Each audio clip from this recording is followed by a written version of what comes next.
სახელითა მამისათა და ძისათა და სულისაწმინდისათა.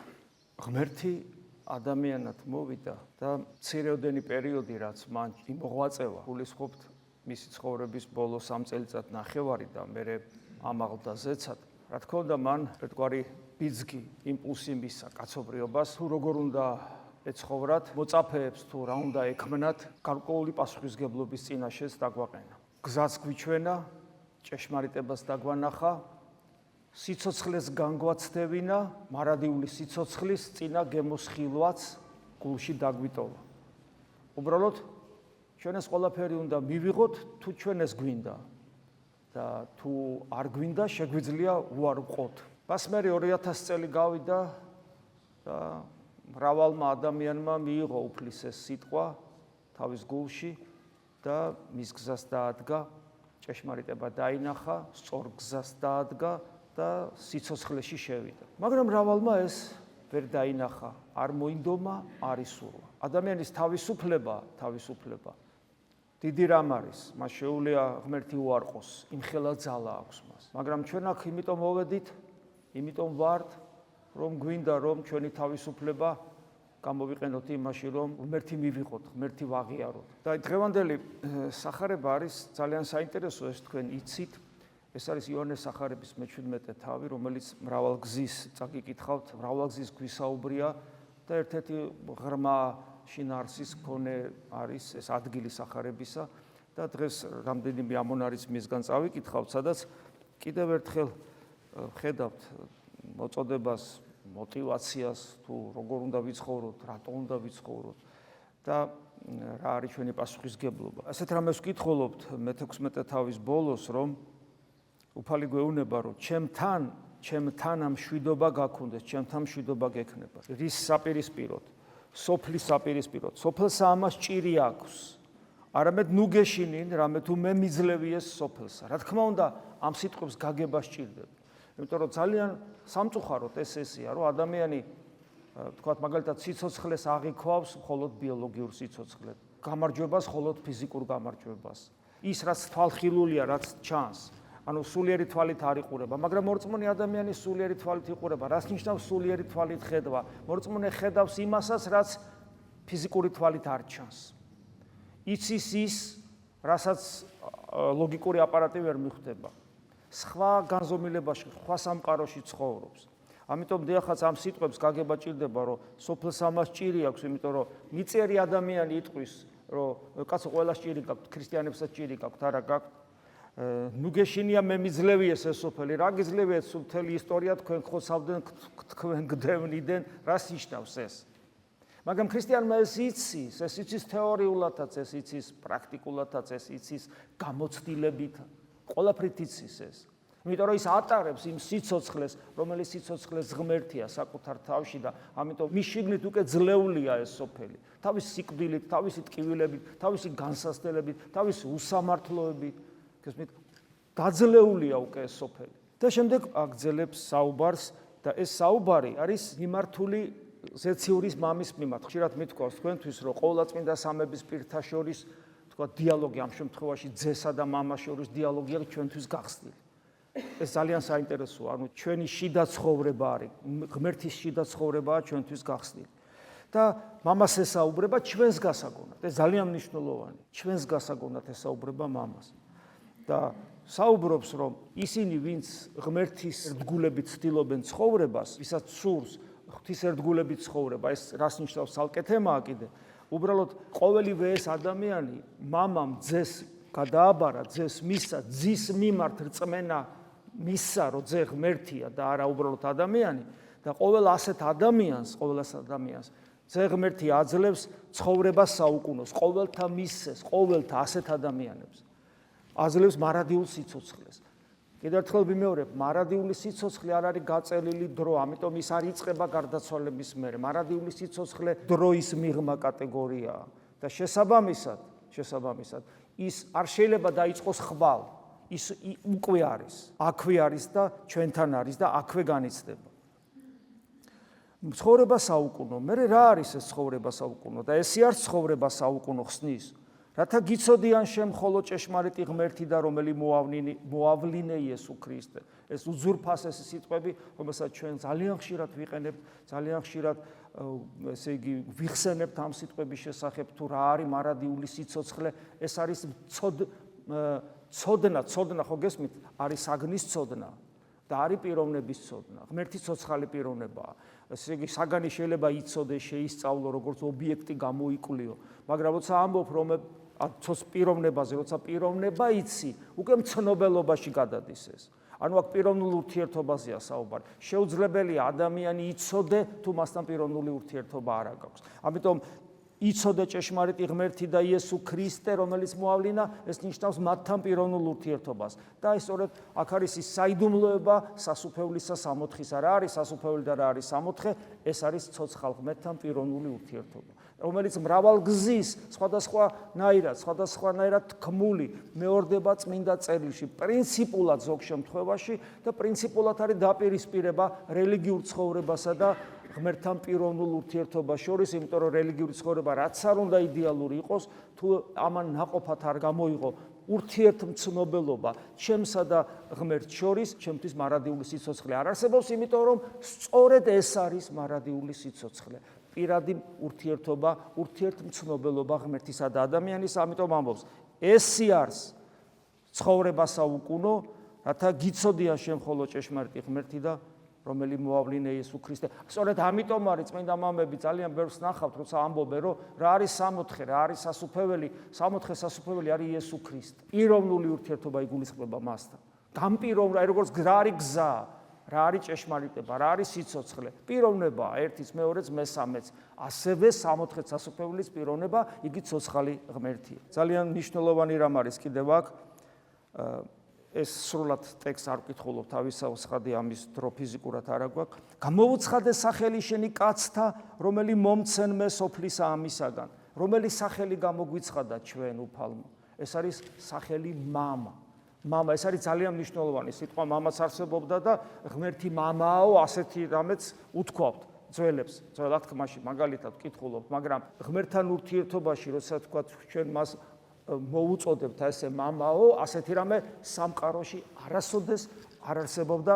ეს არის პირველი შემთხვევა და პავლე მოციქული, რომელთა მიმართ ეპისტოლეში იტყვის, რომ ჩვენ არ მიგვიღია სული მონებისა, არამედ სული შვილებისა, რომლითაც ვღაღადებთ მამაო, ღმერთს მიმართავს. აი ეს მხოლოდ შვილს შეუძლია ამგვარად მიმართოს. ქმნილებას არ შეუძლია ღმერთს შეიძლება ქმნილება მგონიერმა ქმნილებამ თქვას, რომ ღმერთი მამაა, იმიტომ რომ ჩვენი შემოქმედია, ჩემი ქვის, ყვავილის, ხვლიკის, რა ვიცი, ყველაფრის შემოქმედია ღმერთი, მაგრამ მე რომ მას მივმართო მამაო, აი ესე პიროვნულ ურთიერთობაში, ეს უნდა შევძლო მაშინ, როცა მე სული მონებისა კი არა, სული შვილებისა. რა არის ეს სული შვილებისა?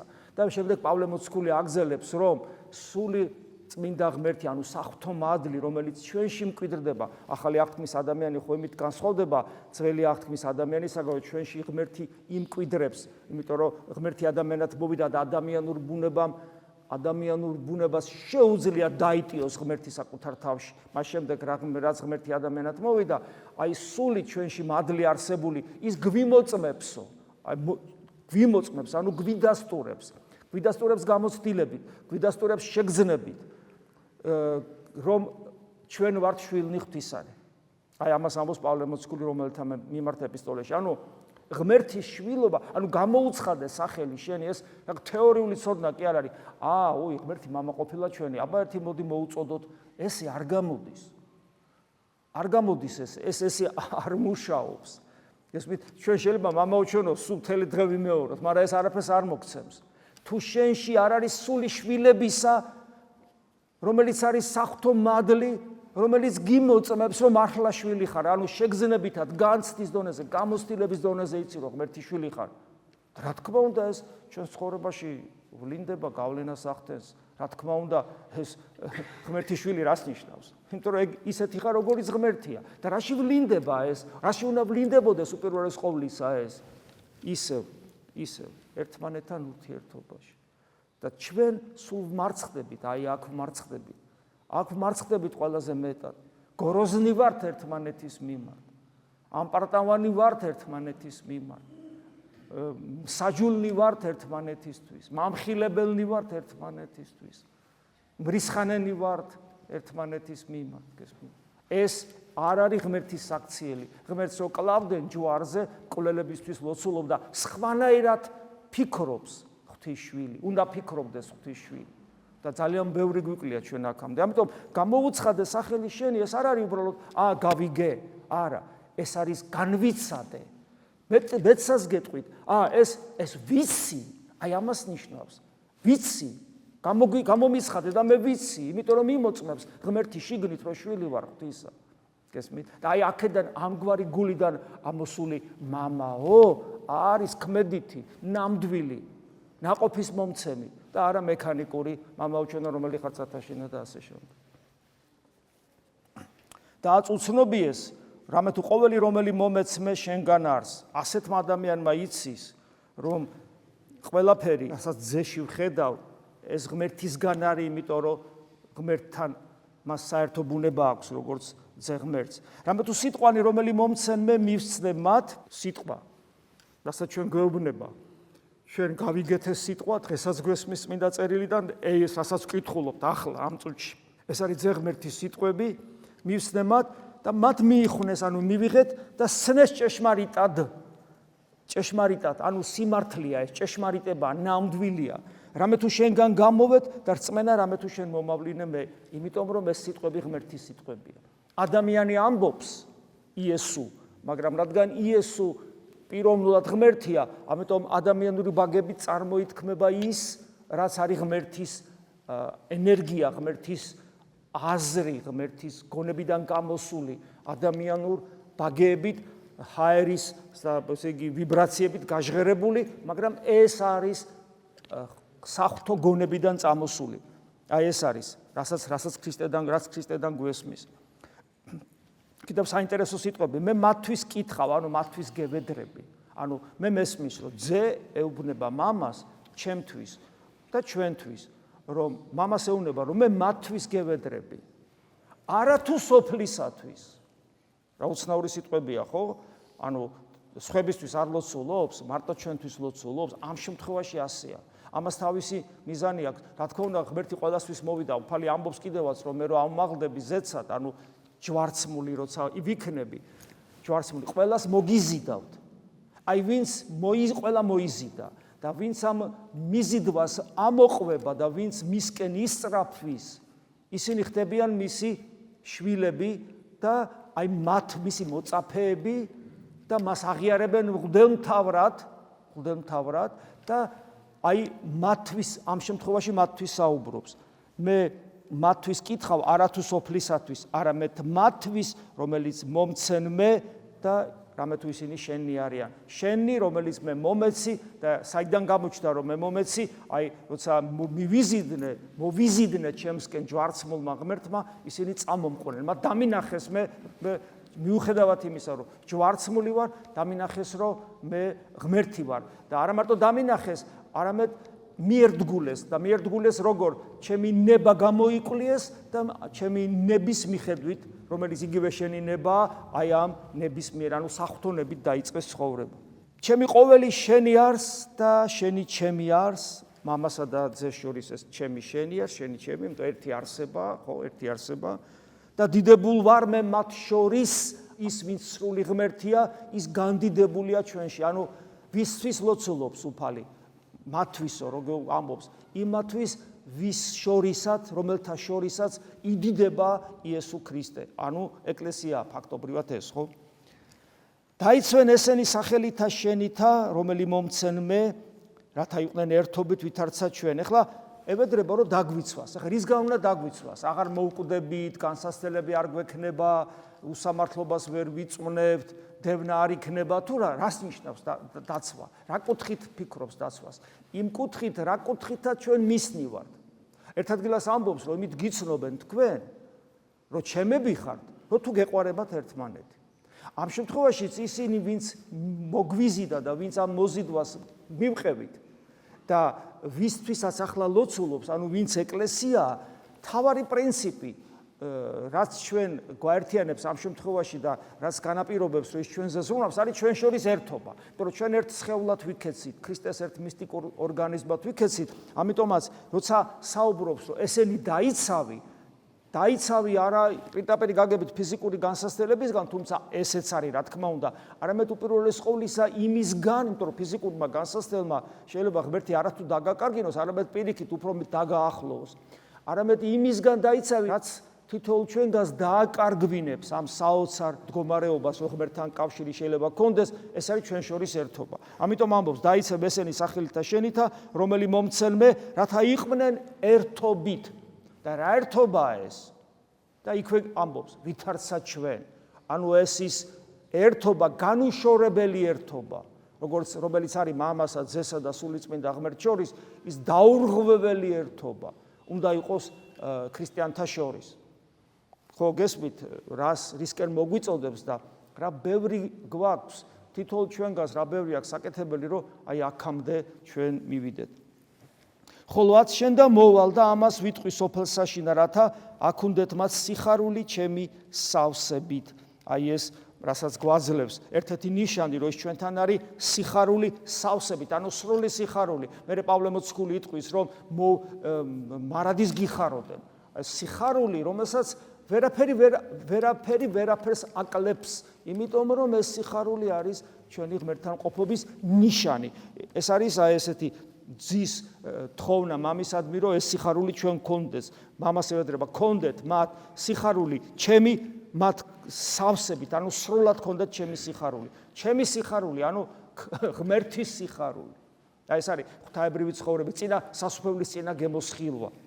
და მე ვფიქრობ, თითოეულ თქვენგანს ცხოვრებაში ერთხელ მაინც განუცდია ეს რა არის უპირობო თითქოს არაფრისგან გამომდინარე სიხარული, რომელიც პირდაპირ ქრისტეს უკავშირდება.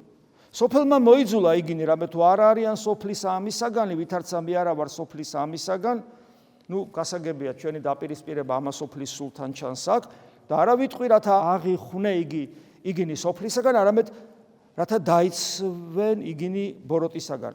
ანუ ის რომ ამა სოფლის სულთან დაპირისპირებაში ვართ ჩვენ ეკლესია, ქრისტიანობა, ეს სულაც არ ნიშნავს იმას, რომ ჩვენ აქ არ უნდა ვიცხოვროთ და ჩვენ აქ ჩვენი საკეთებელი არ ვაკეთოთ. ამიტომ ხაზგასმით ამბობს, ეს იმას კი ანიშნავს, რომ ახლავე ყველა წავიყვანოთ, არამედ დავიფაროთ, დავიცვათ ბოროტისგან. ბოროტისგან კიდევ ერთხელ ვიმეორებ, რა არის ბოროტი? ბოროტი არის ეშმაკი. ეშმაკი, რომელიც ცდილობს ისეთი რამ შეგვამთხვიოს, რომ ვცდუნდეთ და ქრისტეზე უარი ვთქვათ. ან სიტყვით, ან ცხოვრების წესით. აი ამას ნიშნავს ეს.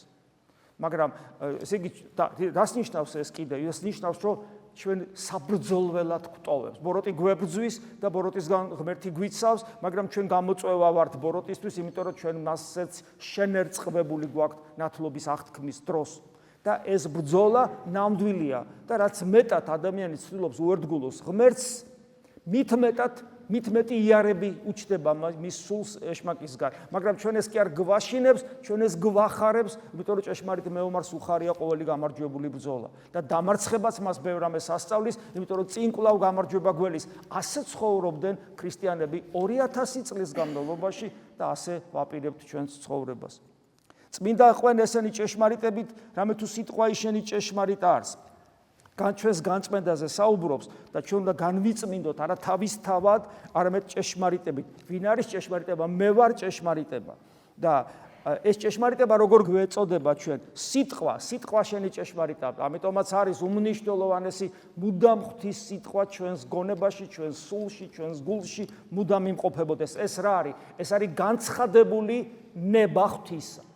ანუ ღვთის ნებით, ვინც ცდილობს ცხოვრებას, ის ნელ-ნელა ქრისტეს ღვთის დარად განიწმინდება. გვეხმარება საიდუმლოებრივად ღმერთი, მე მათთვის წმინდა ვყოფ თავსა ჩემსა, ანუ როგორც ადამიანი გვაჩვენებს ამ სიწმინდეს, შეიერთარა ეს ადამიანობა თავის თავში ძე ღმერთმა, თავისი ადამიანობით გვიჩვენებს სიწმინდეს, ეს გააკეთა ჩვენთვის მათთვის წმინდა ვყოფ თავსა ჩემსა, რათა იგინიცა იყვნენ წმინდა ჭეშმარიტებით, იმიტომ რომ საიდუმლოებაში, ეკლესიის საიდუმლოებაში ან უზიარებაში გვაძლევს საკუთარ განწმენდილ თავს და გვეხმარება საღვთო მადლით.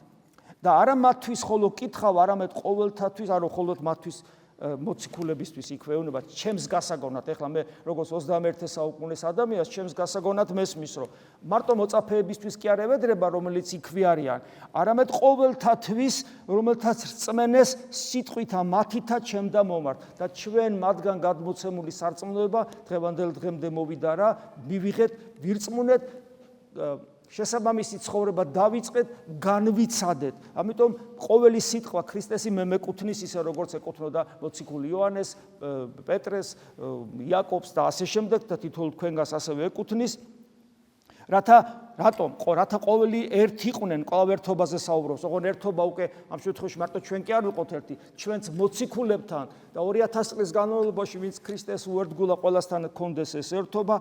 ვითარცა და კვლავ ვითარცა შენ მამაო ჩემდამო და მე შენდამი რათა იგინიცა ჩვენ შორის ერთ იყვნენ და ნახეთ ჯერ ერთობა გქონდეთ თელს ეკლესიას როგორც მე და შენ მამაო ეუბნება ანუ როგორც ყოვლადწმინდა სამების პირთა შორის არის ერთობა და ეს ერთობა სადღაც განყენებული ჩვენი მსგავსი ერთობა კი არ არის მათი ერთობა ჩვენ შორის რათა იგინიცა ჩვენ შორის ერთ იყვნენ როცა ხშირად ამბობთ რა არის 64 რა არის სასუფეველი ხო სხვადასხვა განმარტებას ვიძლევით ერთ-ერთი განმარტება ეს არის ღმერთის წიაღში მყოფობა ჩვენ შიგნით გვეპატიჟება ყოვლადწმინდა სამება ღმერთის სიცოცხლეში გვეპატიჟება ჩვენ თუ ჩვენ მას თუნდაც ჩვენი ერთობით დაურღვეველი ერთობით ვუერთგულებთ რათა სოფელს არ წმენეს, რამე თუ შენ მომავლინებე, აი მისიონერობის ერთ-ერთი მთავარი ფორმულა. ჩვენი ერთობა და ჩვენი ღმერთთან ყოფობა არის მთავარი ინსტრუმენტი იმისა, რომ ესე იგი ეს სოფელი დაინახავს, რომ ჩვენთან ღმერთია და შესაბამისად ესე იგი ქრისტე მოავლინა მამამ და დაარსა ეკლესია და ასე შემდეგ. და მე დიდება, რომელი მომეც მე მივეც მათ. ანუ ჩვენ ღმერთის დიდების მატარებლები ვართ. ამიტომ ამბობს მე პავლე მოციქული რომ უბრალოდ მემკვიდრენი კი არა ვართ ღმერთისა, თანამემკვიდრენი ვართ ქრისტეს. და ამიტომ და იოანე მოციქულიც იმიტომ ამბობს რომ ჩვენ ვიქნებით ისეთები როგორიც ის არის, რომ თუ ცხონდით. დავინახავთ რომ ისეთები ვართ როგორიც ქრისტეა. ჩვენ მისი გონება გვაქვს, ჩვენ მისი სული გვაქვს, ჩვენ მისი მსგავსი გული გვაქვს. გესმის? ყველაფრით ჩვენში თავად ქრისტე ცხოვრობს.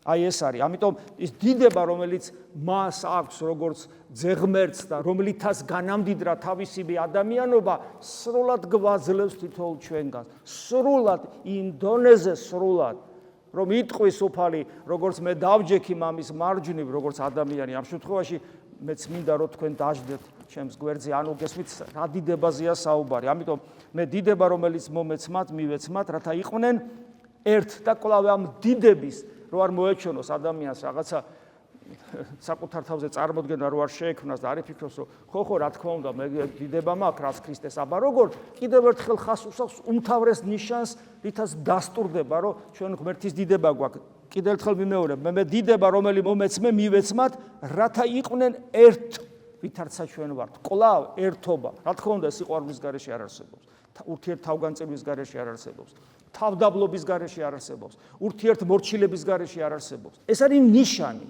რომ ჩვენ ქრისტესი ვართ. მე მათ შორის და შენ ჩემთანა, რათა იყვნენ სრული ერთობით. შეიყვარე ეგენი მამას ეუბნება. ვითარცა მე შემიყვარე. ესეც რას ნიშნავს? მამასა და ძეს შორის, როგორც ერთი ღმერთის, ერთი არსების ორ პიროვნებას, ორ ჰიპოსტას შორის, სიყვარული როგორი ხარისხის არის, ხო წარმოგიდგენიათ. აი, ყოვლად უსასრულო სიყვარულია. და გვეუბნება, მე მაგებინებს, რომ აი როგორც მე უყვარ ვარ მამას, მე ვევედრები რომ თეოდორე შენც ასე უყვარდე მამას. გესმით, რაზეა საუბარი? უსასრულო სიყვარული ღმერთისა თითოეული ჩვენგანის მიმართ. მამაო, რომელი ესე მომცენ მე და უკვე იმპერატიულად როგორც ხშირად გეუბნებით, ამბობს, შეხო მომეცი მამაო ეს მე, მათ გულს შეახე თითი და დამინახეს რომ მე ვარ ღმერთი. და ეხლა ამბობს, მნებავს რათა სადაცა მე ვიყო იგინიცა ჩემთანა იყვნენ ამას ქვია სამღვდელმთავრო როგორც მღვდელმთავარი ლოცულობს ჩვენთვის მეოხი თან მარადიული როგორც პავლე მოციქული იტყვის მარადიული მღვდელმთავარია ეს ლოცვა იქია დამთავრდა 2000 წლის წინ ის ლოცვა მუდამ მოქმედებს თითოეული ჩვენგანისთვის რათა იგინიცა ჩემთანა იყვნენ რათა ხედავდნენ დიდებასა ჩემს აი სხვადასხვა კითხვას ვამე ხოლმე რომ მამაო რო გარდავისვლებით ქრისტეს ვიხილავთ ქრისტეს ვერ იხილავ ჯოჯოხეთია. ქრისტეს უხილველობა ჯოჯოხეთია. 64 ქრისტეს ხილვაა და მასთან პიროვნული ურთიერთობაა. და აი აქ სწორედ ამას ამბობს, რომ ხედვიდან დიდებასა ჩემსა, ეს არის 64, ეს არის სასუფეველი. ვაუწყე სახელი შენი და ვაუწყო რათა სიყვარულითა მით, რომელითა მე შემიყვარე, მათ შორის იყოს და მე მათთანა კვლავ და კვლავ სახელზე საუბრობს, ეს სახელი მამისა, ანუ ჩვენი შვილება და შესაბამისად ეს სახელი ნიშნავს იმას, რომ სიყვარული, რომელიც არის მამასა და ძეს შორის, ის გივე სიყვარულია ჩვენსა და მამას შორის, კვლავ იმეორებს ამას და ასეთნი რომ ვიქნებით.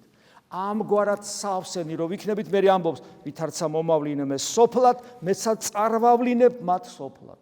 აი სად ჩანს ჩვენი მისიონერული სულისკვეთება და ძალა ეკლესიისა ზოგადად. ასეთი როცა ხარ, შენ უკვე ხდები ღირსი იმისა, რომ 3 წელიწადნახევარი რაც გააკეთა უფალმა, ის საქმე შენ თუნდაც აგერ 21 საუკუნის ადამიანმა გააგრძელო, რაც არის ერთ-ერთი უმნიშვნელოვანესი ვალდებულება მართლმადიდებელი ეკლესიისა. ამინ. მადლი უფლისა ჩვენისა იესო ქრისტესი და სიყვარული ღვთისა და მამისა და ზიარება სული საწმინდისა იყოს თქვენ ყოველთა თანა. ამინ.